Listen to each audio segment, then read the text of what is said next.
By the move after Ryan Fitzpatrick had won back-to-back games by a combined score of 67-17. All right, Brian Westbrook is back with us. Brian, you like the move at this time? You know, Jenna, I love the move. And Brian Flores, he has the foresight and understanding that it's not about the present, it's about the future. And he had a plan. That's the best part about Brian Flores and this move. He had a plan. It doesn't matter what the record is. It doesn't matter where we're at as a team. He said that when Tua is going to be healthy, when he can protect himself, and he had enough practice time that he was going to play. So it didn't really matter how good or bad that Ryan Fitzpatrick was playing. He's going to play when he's ready to go out there and protect himself, and he can help this team.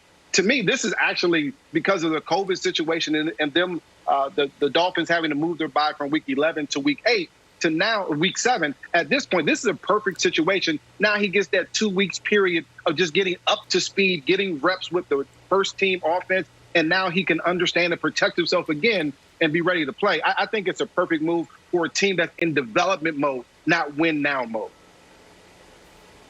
That's exactly what it is. And Nick, I may have went over on calling those other 4 teams and getting intel, but I got a little intel when it came to the Miami Dolphins.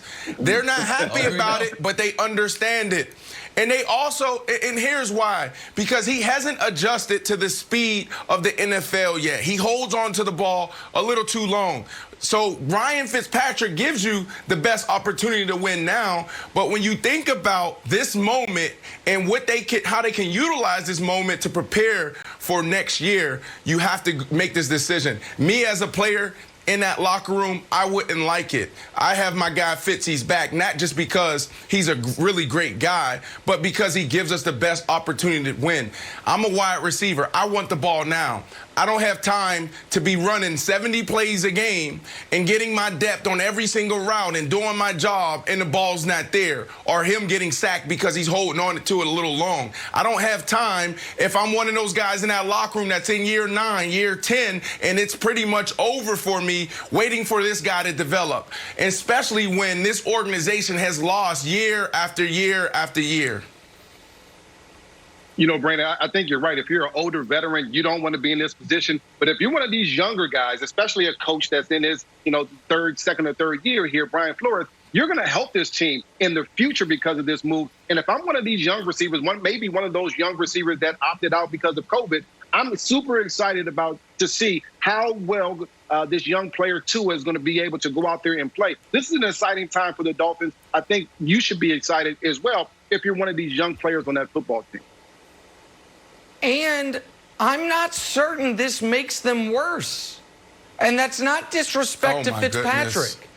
Listen, Brandon. It is disrespect. That's not disrespecting your guy. You say it's not disrespect. If you're putting a rookie. Because I think Tua's awesome. A rookie is saying it's not disrespect. I think Tua's awesome. Oh, my goodness. I think, listen, Ryan Fitzpatrick, they've played 6 games. He's been awesome in 3 of them.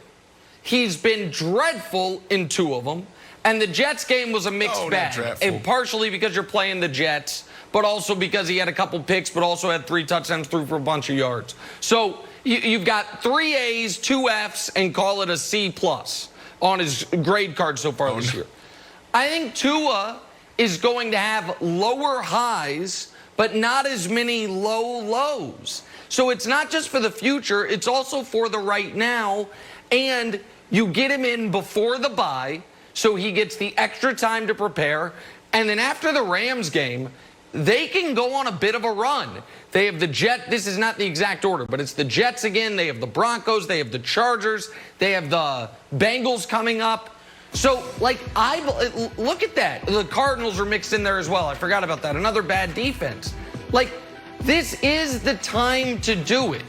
Thus far this year, you've lost to the 3 teams better than you. You beat 2 teams you're better than, and the surprising win over San Francisco when they were really beat up on national television. So me, I don't think this is we're giving up on the season move. I think it is partially for the future, but also I think they believe, Jenna, they can compete right now. All right, well, competing is one thing, but Brian, I'll ask you, you think at 3-3 with Tua now at the helm that this team can make the playoffs? No, I don't think they make the playoffs. They're not better than the Bills. They're not better than the Patriots at this time, especially with a young quarterback. Again, this is about getting experience. This is about getting time under center for Tua. This is about just getting used to the NFL, the speed of the game. And really for him, a guy that hasn't played in over 300 days, this is just him trying to get back into the rhythm of football. This has nothing to do about winning games. This is about him getting better and getting prepared for the next couple seasons as he moves forward with this football team.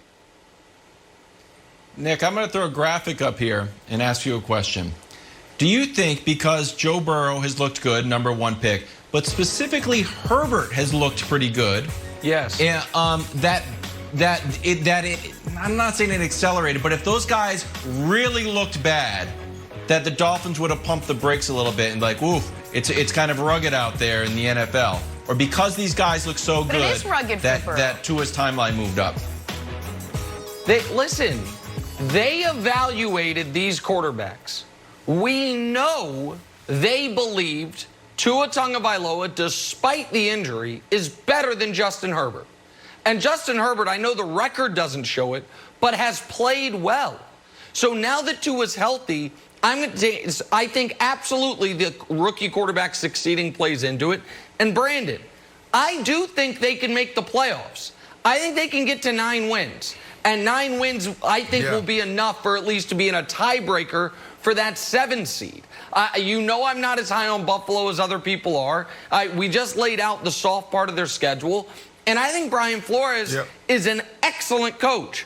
We were talking about this team. Is it going to be the worst team in NFL history last year? They ended up going 5-4 down the stretch. So I like this move for the now, for the future, and for the now. And Fitzy will be fine. Like, Fitzy is such a great teammate and consummate pro. He had to know this was probably coming at some point, and he still was celebrating Tua the way he was when he came back in the game. Someone's going to give Fitzy the bag again. He's great at that. He's great at securing the bag and getting people excited. So, like, this isn't the end of the road for your guy, but I think it's good for the Dolphins to turn the page, Brandon. Yeah. No, it can happen. Look, some guys are just ballers. B, you know this. In practice right now, Tua's not looking the best. That's just the reality. But you go back to some guys, you know, in history, go to Tua and insert him in Alabama, how he just steps in, he balls. I go back to his guy right now, Ryan Fitzpatrick, in 2015. He absolutely looked terrible in practice, and then he went in and had an all-time great year. He looked great in the games. He played big in a lot of our games. We won 10 games when we were supposed to we were predicted to win like 4, maybe 5 games. So we don't know. Tua could easily be in there and be one of those guys when the lights are on and the however many people are in the stands right now and get a little loud, he just takes his game to a whole nother level. We don't know. We will see. Is he capable of being the franchise quarterback? Obviously, because they took him with the 5th overall pick. But will he be able to hold that and carry that for the next 10 years? We will see. If nothing else, Miami excited for a new quarterback to come in. We haven't seen that in a long time. Big rumblings out of Atlanta of possible changes. Changes nobody